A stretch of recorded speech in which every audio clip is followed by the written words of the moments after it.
ଏଠି କଇଁତ ଧରିକି ଠିଆ ହେଇଛି। ଆଜି କଇଁତ ଚଟଣି ହବ, ପଖାଳ ସାଙ୍ଗରେ ଖିଆ ହବ। ଏପଟରେ ଯାଇକି ଦେଖିଲା ବେଳକୁ ମୋ ବାପା ଧାନ ସିଝଉଛନ୍ତି।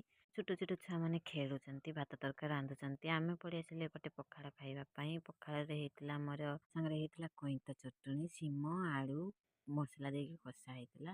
କଇଁତଟା କି ଖଟା। ଟିକେ ଶୋଇ ଉଠିକି କଇଁତ ଯେତେବେଳେ ଦେଖିଥିଲେ ମନ ଆଉ ଥଇ ଧରୁନି।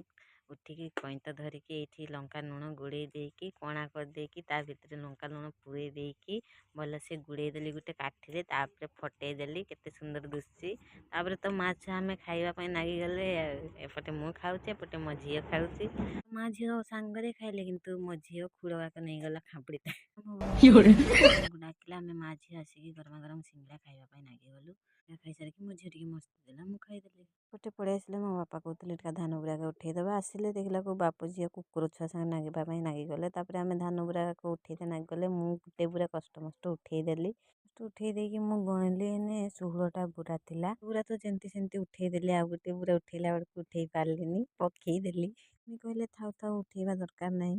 ମୋ ସ୍ୱାମୀ କହିଲେ ଭୂତର ନାହିଁ, ଉଠେଇତେ ଚାଲେ ଏଇଠି ଉଠେଇତେ। ମୁଁ ଯାହା କହୁଛନ୍ତି ମୋ ସ୍ୱାମୀ ଆଉ। ବାପା ଆସିଲେ, ତାଙ୍କ ସାଙ୍ଗରେ ଧରିକି ସେମାନେ ନେଇଗଲେ ବୋହିକି।